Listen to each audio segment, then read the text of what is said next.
Hey, I'm Cornelis. Welcome to Your Band is a Business. Today I'm going to react to a video by music educator Rick Beato.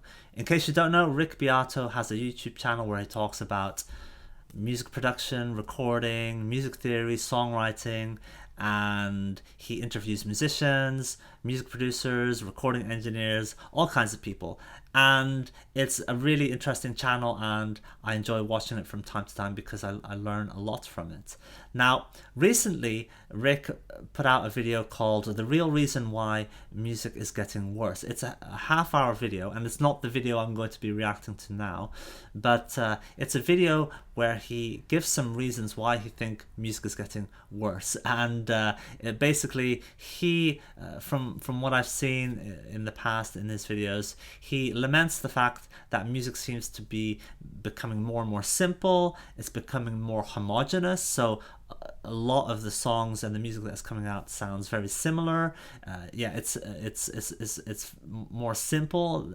No key changes, no tempo changes, few chords, 3 or 4 chords looped over and over. There's lots of music like that. Now, obviously, he understands and he acknowledges that there's a difference between the charts and all the other music that is released every day. So he does acknowledge that, but I think it's a bit of YouTube clickbait, right, to focus on what's in the charts. Now, going back to what he was saying about the reasons for this, he talks about how it's much easier than ever to record and release music. Now, that is something that you could think is a positive or a negative thing, right? There are positives to it, obviously, because there's no gatekeepers and people can just release their art and express themselves, which is great.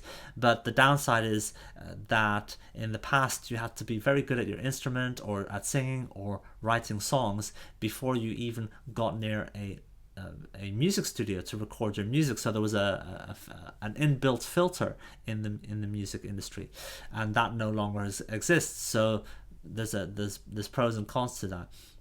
And then also he talks about streaming, because listening to music is now very cheap or essentially free if you're listening on platforms like YouTube. And the average person doesn't really value music the way they did in the past, because in the past it required time, effort, and money to seek out and find new music. You had to go to a record store to buy a record or a CD, whereas nowadays you can just turn on the tap of music, and he actually uses the analogy of a tap in the video. You can turn on the tap of music and it's all just there for you, and you can turn it off. And he points to the younger generation because he has children, and he knows the friends of his children, and he notices how music doesn't really play that big a part in their life compared to when he was younger. Anyway, I'm not going to react to that half-hour video. You can go watch it yourself and have your own opinions about that. But he followed up with a shorter video, which is about 7 minutes long, where he talks about some of the criticism that he received about that first video.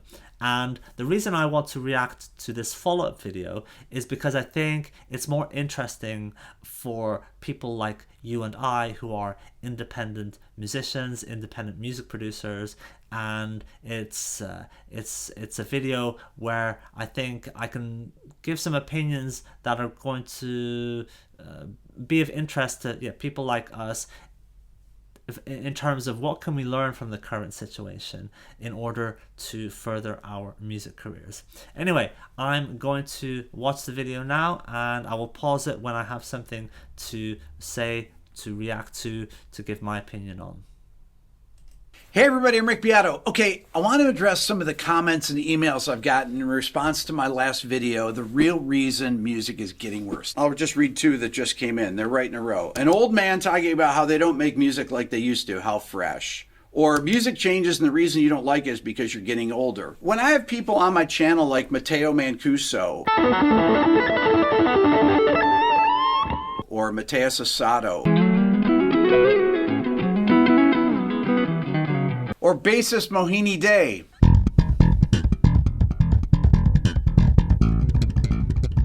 or even Tosin Abasi playing these insane licks. They don't play Okay, I'll just stop him there. So the initial criticism from a lot of people is like, okay, you're just an old man, you're not in touch with new music, and you don't like it. That's the same thing's been said by many people in the past. It's just the natural cycle of things. Now, I've seen him react to and enjoy new music, new pop music, but it doesn't happen very often because, from his point of view, so much of popular music is, it's homogenous. It sounds the same. I often have the case that I don't hear when one song ends and another one starts, because so much is the same in terms of the chord progressions, the beats, the tempo. So I do understand him from that point of view. I do agree with him to an extent, right?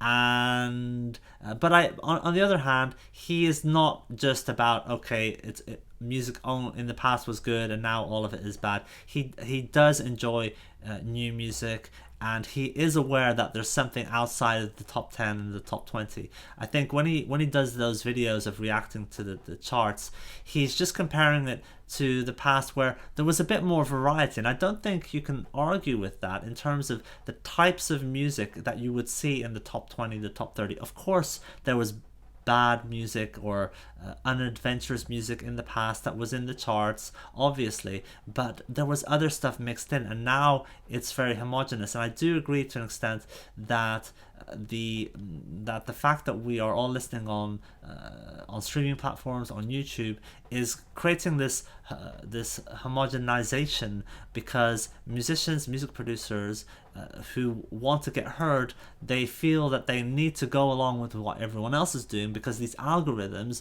are constantly pushing music that is very similar to what you've already listened to. And I'm sure you've had this experience where personally I use Spotify.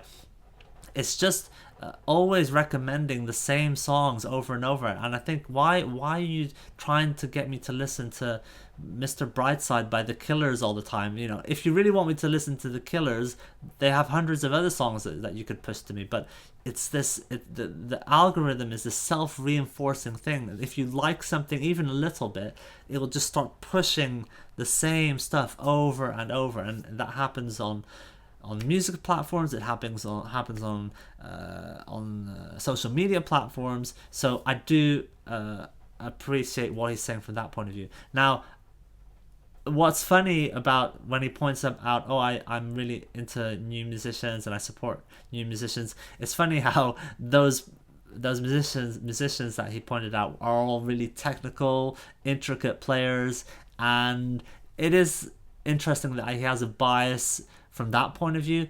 Although I should say, just because he interviews those kinds of people doesn't mean that he also doesn't listen to other kinds of music, and it's not just about being flashy and technical. So in a way, it's funny because him using those as examples in a way undermines himself.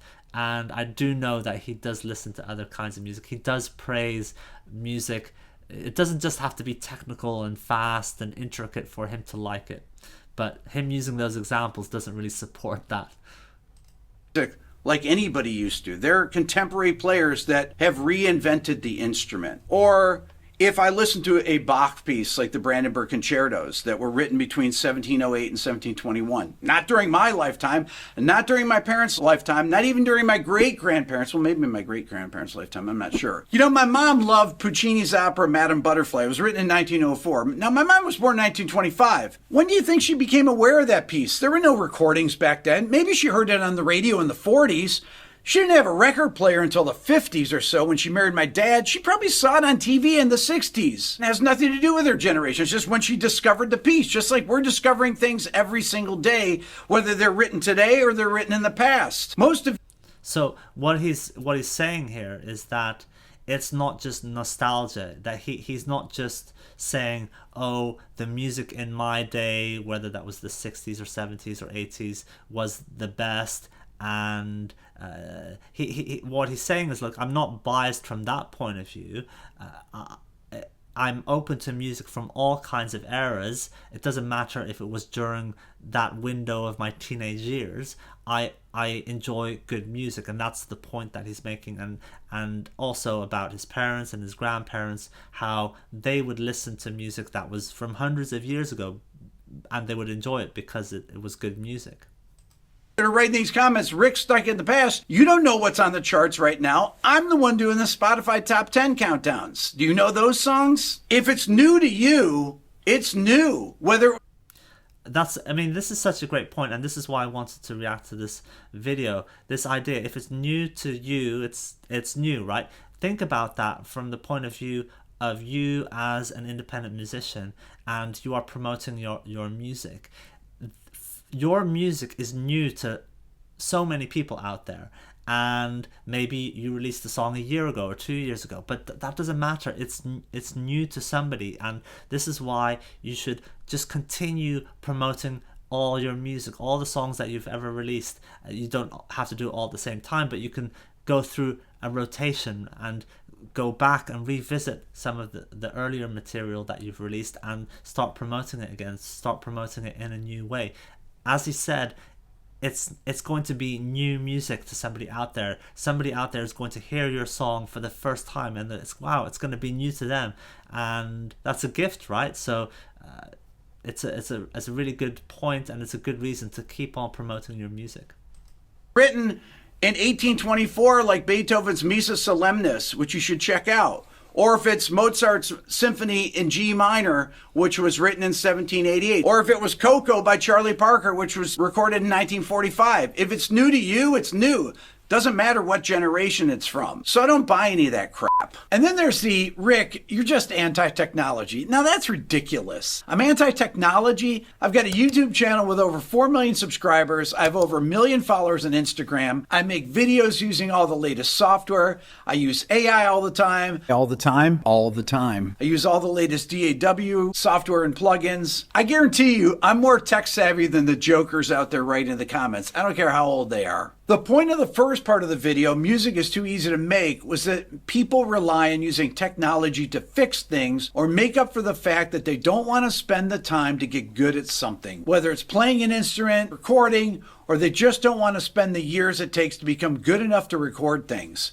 So, this is something that I agree with. I see these ads for MIDI chord packs, and it's just crazy. Now, I wouldn't necessarily be against using that kind of stuff myself, but come on, you can learn a couple of chords on your little MIDI keyboard, right? You should do that. And I see people leaving comments on forums saying, oh, I don't have any I'm not inspired, I don't have inspiration, I've got beat block, I can't come up with anything good. And I just think, okay, can you even play your instrument, whether it's a guitar or a MIDI keyboard, to even a basic level? And so many times when I ask that question, I don't say it in that way. I just say, oh, which instruments do you play? And they say, oh, I don't really play any instruments. Well, if you don't have the music in you, and that's not I don't say that in a how do you say it, a spiritual hippie kind of way, oh, the music. No, I mean, if you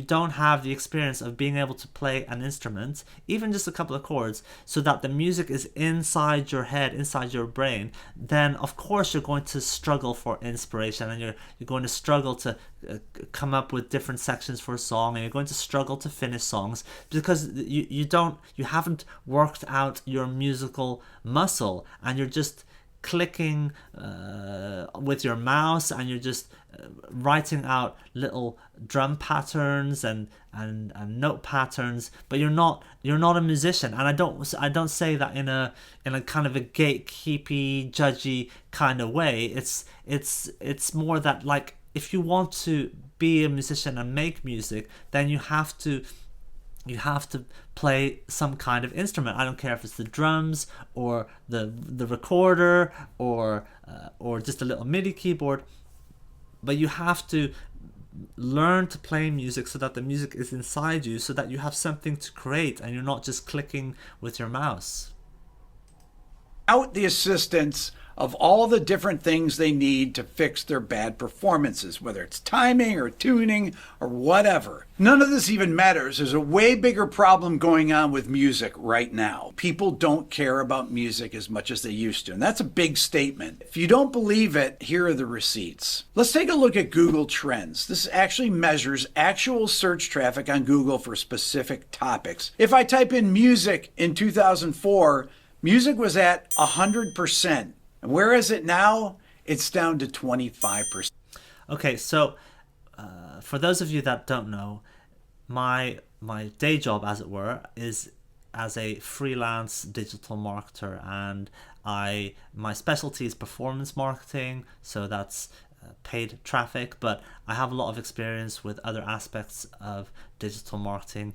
I work with Google Analytics a lot, SEO, email marketing, that kind of stuff. Anyway, so I know what Google Trends is, and I know all about search trends. So I just want to point out here that this is a relative scale, right? So looking from 2004 until today, if you compare what the search volume for the term music was in 2004, it was, it's 100%, and now it's like almost 25%. So it's not, that number 100 is not 100,000 or 100 million searches or anything like that. It's just a relative number. So compared to 2004, we are down 75% in terms of the searches for the term music. Now, something else I want to say is that term music is such a broad term, and I just wonder if there's something else going on, because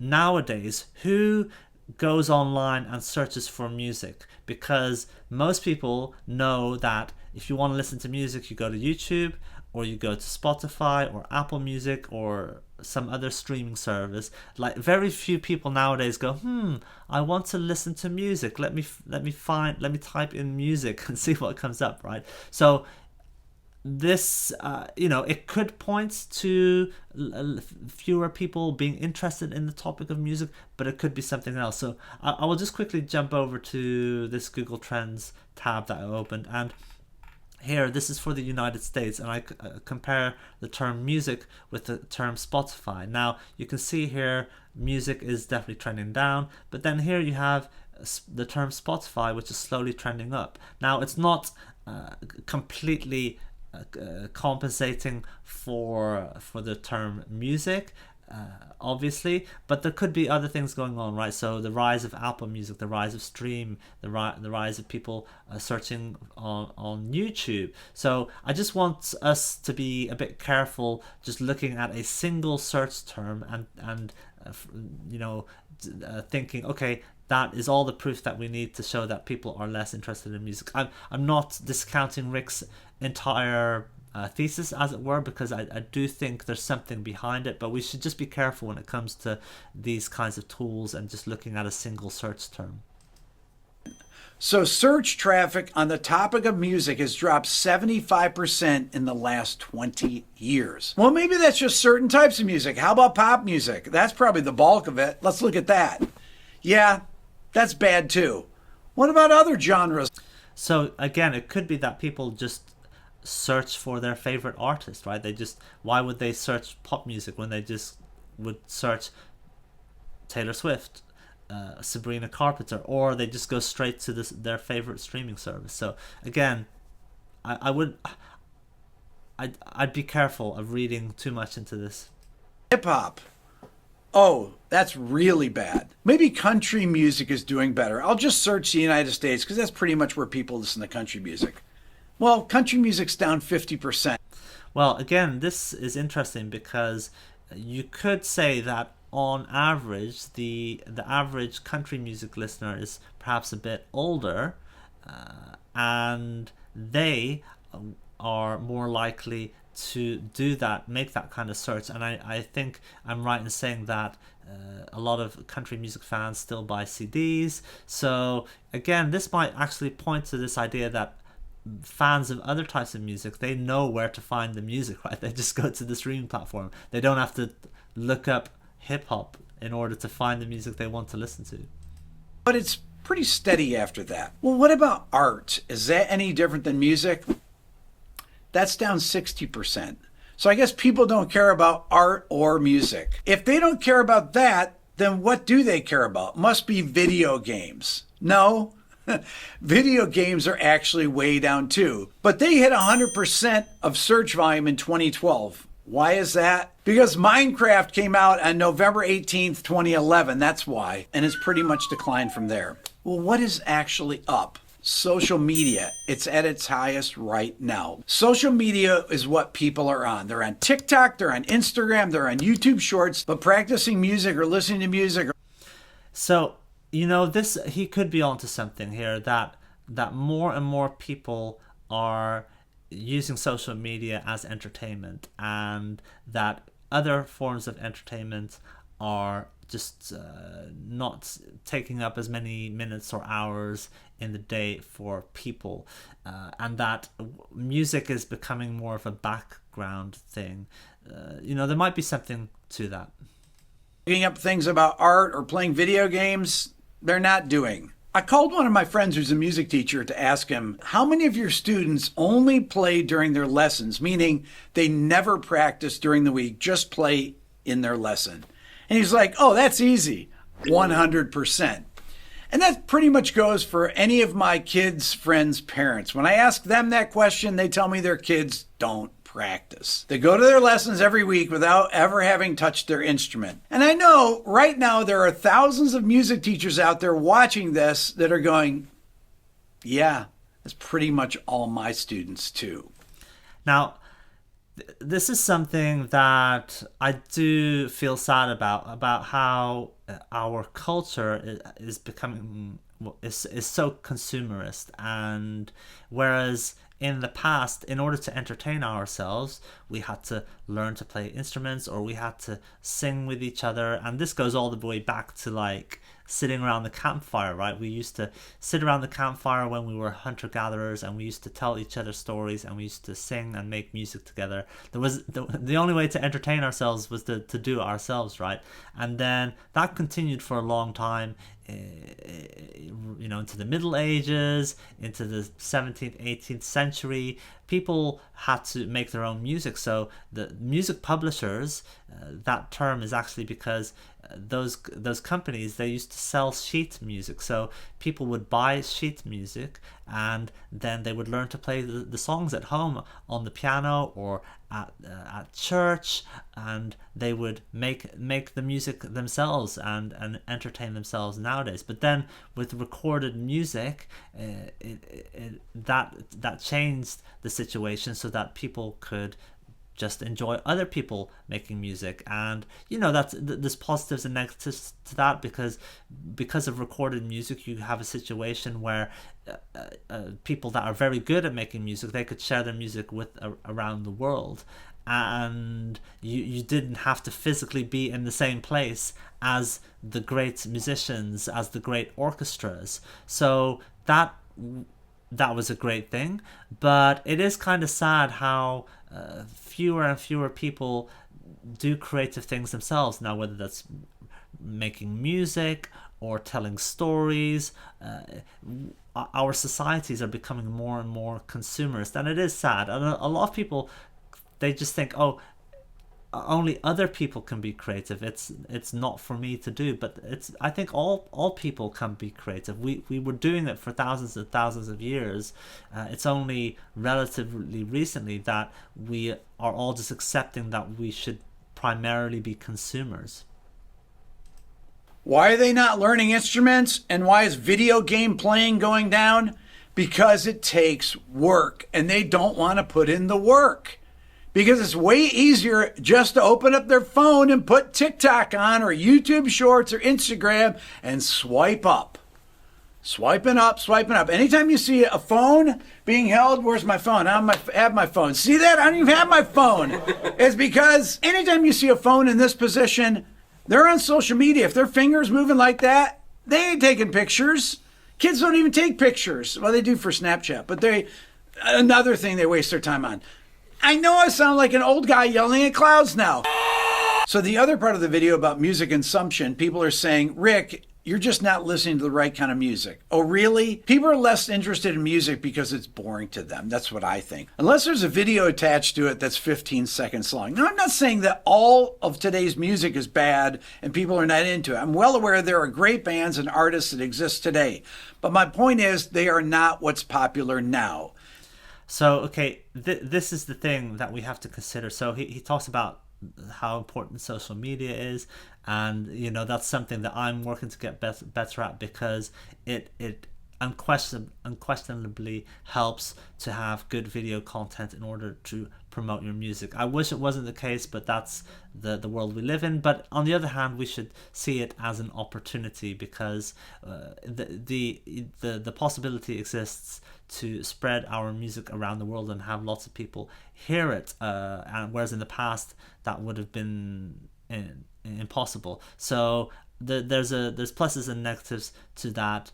And his point about like people not practicing instruments, that I guess that is the case, but that we should lean into that as musicians and take advantage of the fact that we do have the patience and willpower to persevere, to learn our instruments and use that and highlight that, because I think at some point people will become bored with, especially with the rise of AI. It's like it's trivial just to create all kinds of content, but it's not created by a fellow human being who has a story, who has a life behind their music. And that's the kind of thing that I think we should really lean into as musicians. The fact that we are doing it ourselves, we taught ourselves to learn, or with the help of a teacher, learn to play instruments, but then there's a story. Our whole life informs the music that we make, and we should really lean into sharing that. And that's where social media can actually be a good thing. Artists live relatively in obscurity. It's that popular music is getting worse. And that was my entire thesis. Now, the other thing to mention here is that, yes, you could say, okay, popular music is getting worse or more homogenized, or however you want to say it. But the possibility exists that independent musicians can find or grow a following that can help them sustain their art without necessarily becoming a huge global megastar, right? And there's this idea of 1,000 true fans, or existing in the long tail, however you want to call it. Basically, if there's billions of people in the world, then what if we grow an audience that is quite small, maybe 1,000 true fans, 5,000 true fans, 10,000 true fans, that buy some merchandise or come to a gig. And if enough of those people do that, then we can sustain our art. We can fund our art, and who knows, maybe even make some kind of a living. I know musicians that are not famous, that have a couple of thousand streams, but they are making a living as a musician from doing concerts, from songwriting, selling merch. It is possible. It's not just this crazy theory that I have. This channel, Your Band is a Business, the reason why I've set up this channel is because I want to learn what I see some other musicians do. I know, of course, it would be great to have a huge following, millions of fans. That would be great, obviously. But I know people that are making a living from music that have relatively small audiences, and that's what I'm initially would love to get to. And maybe it won't, who knows if it will be my full-time living, but I can definitely support my music, fund the music, fund the recording, fund the rehearsals.